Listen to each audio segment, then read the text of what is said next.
This is Laura Duncan from CSMS. Today we're going to be writing systems of inequalities.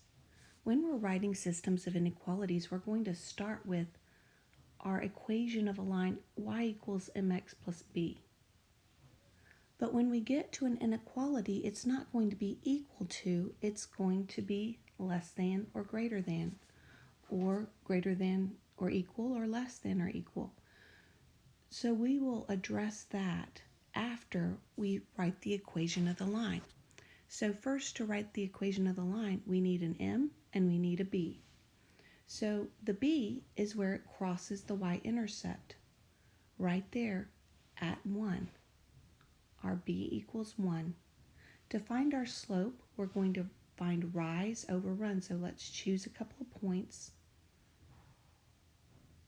Let's choose good points that cross at whole numbers. Then you count rise over run. Notice that this is a positive slope. So we have a rise of 4 and a run of 5. That means our slope, our m, is 4/5. Now we write the equation of the line, but skip the equal sign. So now look at where the line is shaded. Notice first that it is a solid line, so we know that we're going to have an or equal to underneath it, and it's shaded below. Since it's shaded below, we know that y will be less than or equal to, and that is the inequality. Now let's go on to number 1, where you will write a system of inequalities. So there are 2 inequalities here, 2 lines. Let's look at the first one. You may tackle them in any order, but I'm going to choose this line first as number 1. Now remember, we are going to use y equals mx plus b, where b is the y-intercept. The b crosses at -4. So in this line, the b is -4, and we still need an m. So our slope, let's count rise over run. 1, 2, 3, 4, 5. So we have a rise of 5 because we're going up 5 and a run of 1. So the slope is simply 5. Look back and make sure it's a positive line, and it is. So write the equation of the line without the equal sign. So it's y, skip a space, 5x minus 4. Now notice which side it's shaded on. It's shaded below. So that means it's going to be y is less than. It's also a solid line, so it's y is less than or equal to 5x minus 4. Now let's look at the second line. We're going to treat this as line or inequality number 2. So we need an m and we need a b. So let's go back and look where it crosses the y-axis is at 5. So our b is 5. Our m is rise over run. Let's pick out 2 good points on the line, and then we'll find the rise over the run. Do you notice that it is a negative slope? So here I went up 6, so that's positive 6. But I'm going to the left 2, so that's a -2. Therefore, the slope will be -3. Now we have the equation of the line, so have y, skip a space, -3x plus 5. Now look back. This one is shaded above the line because it's going this way. So since it's shaded above, that's going to be greater than. Since it's a solid line, it's going to be greater than or equal to. Now let's move on to number 2. There are 2 inequalities, so choose one to do first. It doesn't matter which one. We'll use y equals mx plus b. So we'll have the slope and the y-intercept. The y-intercept is -3. That's where it crosses the y-axis. And then the slope of this line, note whether it's positive or negative. So we have a rise of going 1, 2, 3. That's down 3. 1, 2, 3 to the left. That's left 3. So that would simplify to +1. So y, skip a space and put x minus 3. Now look where it is shaded. Since this is the solution set, we know this line is shaded going up. Otherwise, the solution set would be below the line. So since it's above, it's greater than. Since it's a solid line, it's greater than or equal to. Now let's look at the second one. All right, to find the equation of the line, we need an m and we need a b. The b is the same as the other inequality. It's -3.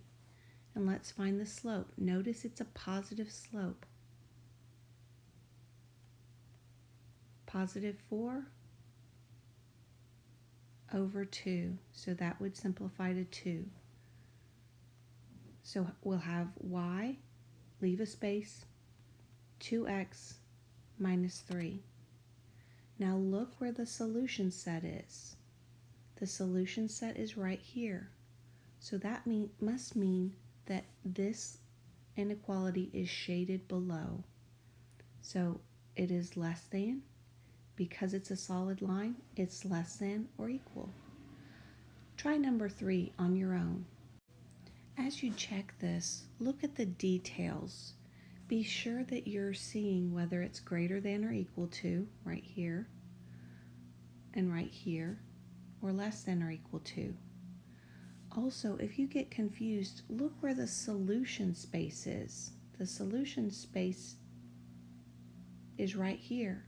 So that means the red, it's going to be above the red inequality, and for the blue one, it's going to be shaded above as well. So that's why they're both greater than or equal to.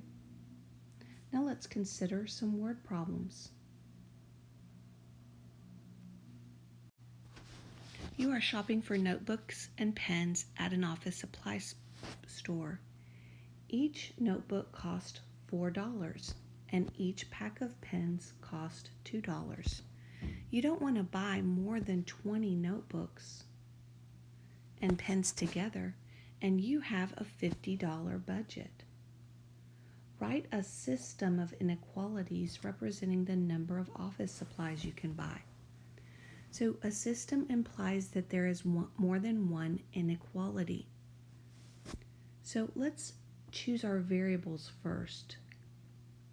X is going to be equal to the $4 notebook. It's the number of $4 notebooks.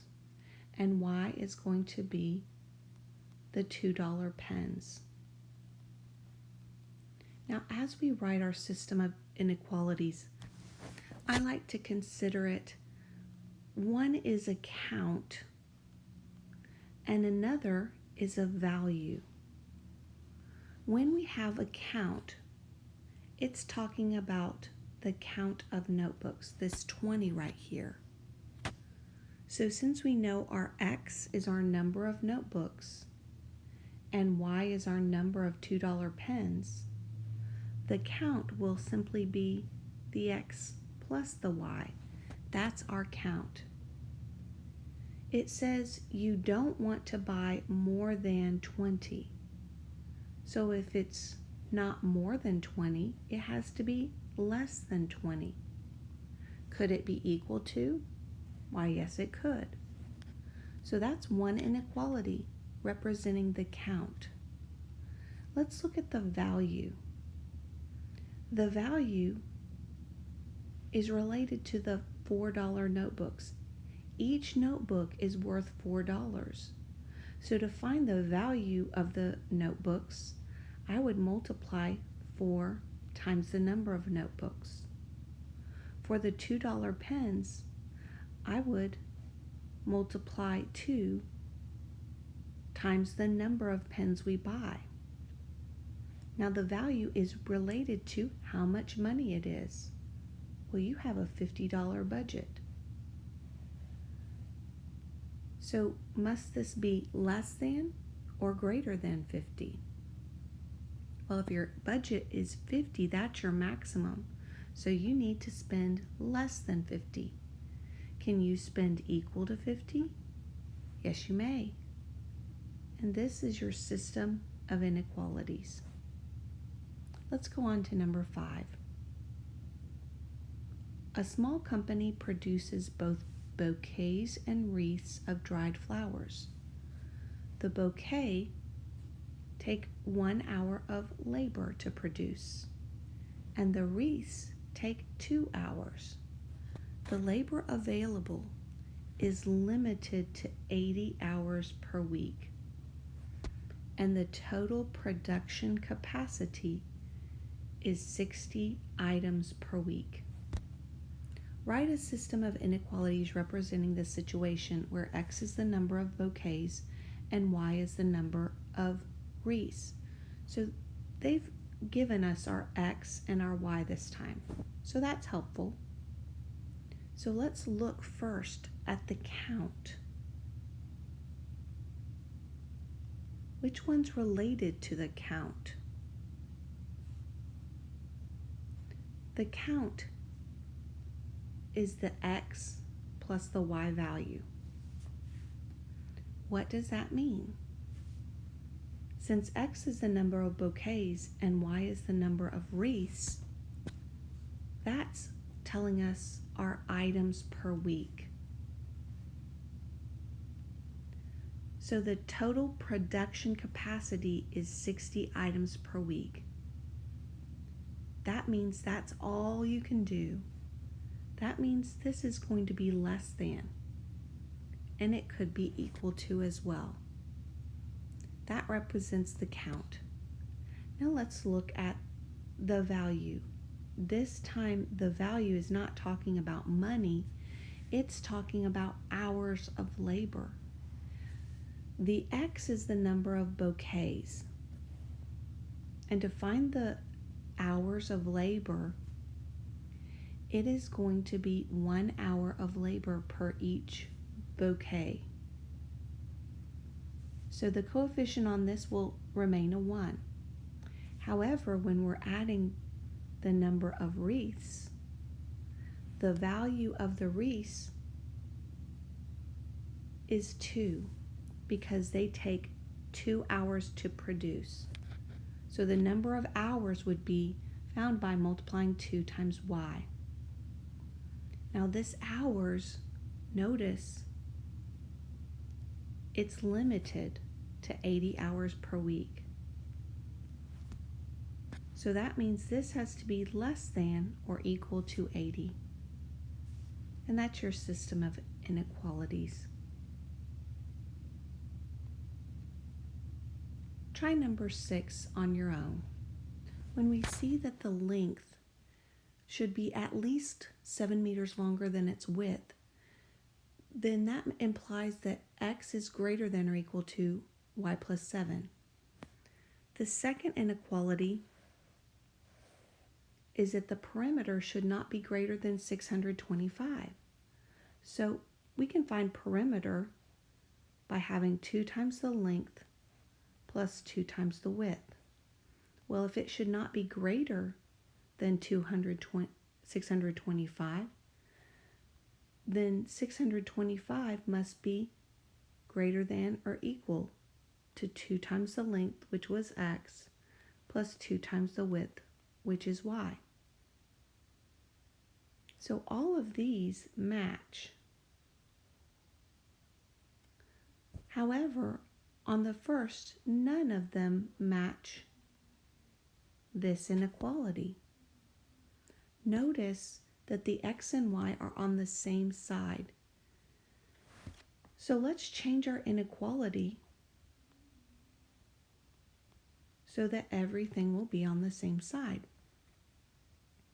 If we do that, we're going to subtract y from each side. And then x minus y is greater than 7, greater than or equal to 7. So that is clearly choice A. This concludes the lesson for today.